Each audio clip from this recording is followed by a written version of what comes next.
why is it that if you're walking and you want to develop in your life, develop your character, develop spiritually, what do we mean by removing a falsehood? And if the Great. and adding to that, if it's false, why do I see it so real? Why does it feel so real? Okay, great. So so there's a couple of levels here, and I'll take them. This is, of course, the stuff that entire courses on consciousness and courses on philosophy are based on, but I'll try to do justice to it in just a few minutes. There's a couple of levels. Let's take it on the most basic, which is it's what I call really the Hollywood way of thinking to the Himalayan way of thinking. The Hollywood way of thinking is the way that tells us you are your body.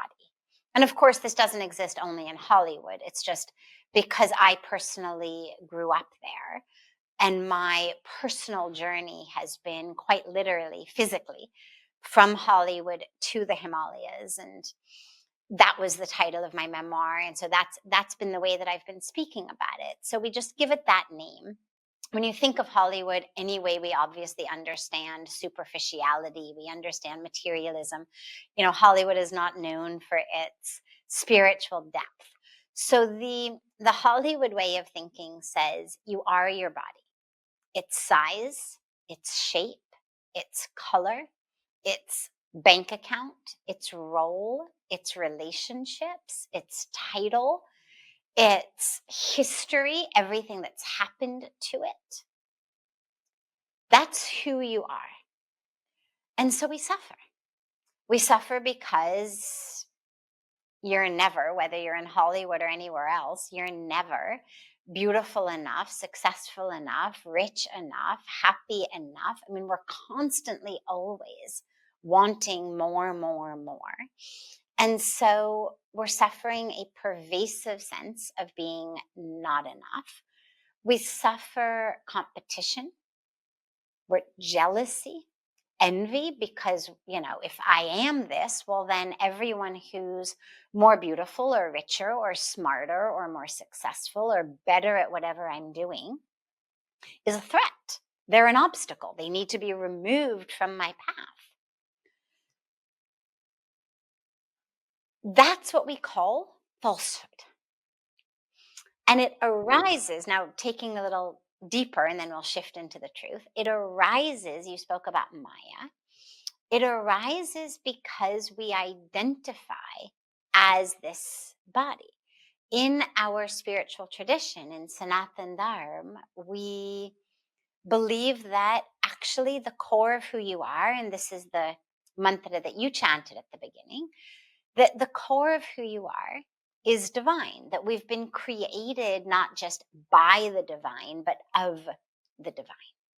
And that wholeness, that completeness, that fullness, that which is poured in that mantra. When you take anything out of it, that which you take out has all of the properties of infinity, of fullness, of wholeness, of that which you began with. And I know that could sound really complicated if you're not familiar with um, philosophy, but the simplest and easiest way to think about it is think about the law of infinity in a math class. What is infinity minus 10? Infinity. What is infinity minus 10,000? Still infinity. What is infinity divided by 8 million? Infinity. Meaning that divine loses nothing no matter how many aspects of creation there are. But every aspect of creation has within it the same infinite nature as that from which we've come. Infinity divided by 8 billion is infinity. Each of the 8 billion aspects is infinite, like the infinity that we came from. So that's kind of the mathematical way of understanding the mantra that you chanted. And but what we believe happens, and the way that we end up in this Hollywood mindset is instead of identifying as that which is full and infinite and eternal and unborn, never dies. It's the last line in the month that I chanted, remind us that we are not that which is born and changes and dies, but that we are that which is eternal, not the body.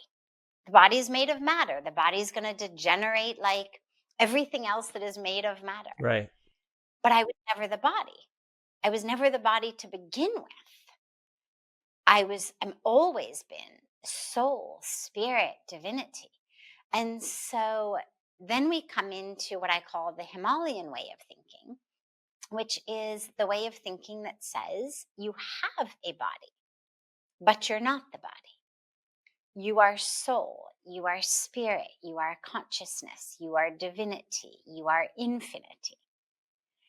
And when we really realize that, that is the truth that we speak about when we say asatoma sadgamaya, lead us from falsehood to truth. That truth is the truth that we are divine. The truth of who we are, that is the truth. It is the truth of who we are, which is not that which is born, but actually the soul, spirit, consciousness, whatever words you use for it, it doesn't matter. And so that's the Himalayan way of thinking. And that's when suffering ends, because suddenly what you realize is, okay, here we are. You asked about, ignorance and falsehood, and but I see it. It seems so real. So here's the other piece of the answer. False is not actually the right word, I do not think. I think it is a bit of a misleading term. A wave is not false, but it is not the highest truth. So if you take a dropper full of water or a spoonful of water from a wave, and you take it to a scientist and you say, look at this under your microscope and tell me what it is, the scientist is not going to say wave. The scientist is going to say ocean. The wave is not false or an illusion, as in an optical illusion. It's not like a mirage in the desert that the closer it disappears. It's nothing. The wave is not nothing. This human body is not nothing. It's here. It's made of matter. Cut it, it bleeds. It exists. Right. It changes. Right. And yet, it's not the highest truth. The highest truth of the wave is ocean. The highest truth of us is soul, spirit, divinity. And yet, as the ocean has wave forms that periodically arise and then return to the ocean, although at no point in their waveness did they ever stop being ocean, there was just a period of time in which they were ocean manifesting as wave. Right. We go through this karmic journey in which the soul takes these incarnations in order, as we believe, due to the law of karma, to essentially burn out our karmic bank account, because it doesn't counteract each other. It's not like in a normal bank account where if I put in $5 and then take out $5, my bank account is over. In your karmic bank account, whatever you do, you have to come back in order to reap the fruits of that. Some fruits will be sweet. It's what we colloquially speak about as good karma. Some fruits will be bitter. It's what we colloquially speak about as bad karma. But either way, you have to come back to reap those fruits. And what we believe is that ultimately, the freedom from this wheel of samsara, this endless cycle of birth and death, is when the karmic bank account rather, it gets, obliterated, which according to Bhagavan Krishna in the Bhagavad Gita happens not from trying, you know, futilely to somehow balance good acts and bad acts, because you're constantly acting. As he explains to Arjun, everything you do is action. So how do we get free? You get free via surrender. Surrender. Yat karoshi yadashnasi, yajjahoshi dadasiyat, yat tapasyasi konteya, tat kurushwa madarpanam. Whatever you do, offer it to the divine. Whatever you do, even the good stuff.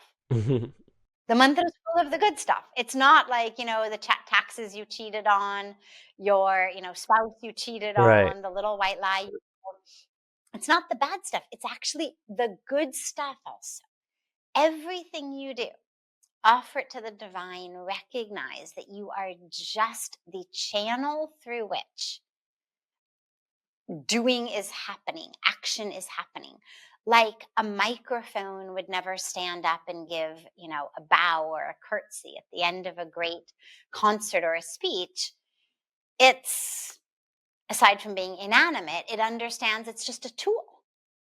The singer or the speaker is actually the one who gave the speech or the song. And yet, we, the speakers, are also just tools. We're instruments through which the divine is speaking and acting. And so when you move through the world with the awareness that essentially you are a channel, you are an instrument, this namit matram bhav that we speak about, that feeling of just being an instrument, that is the way to break free from that cycle.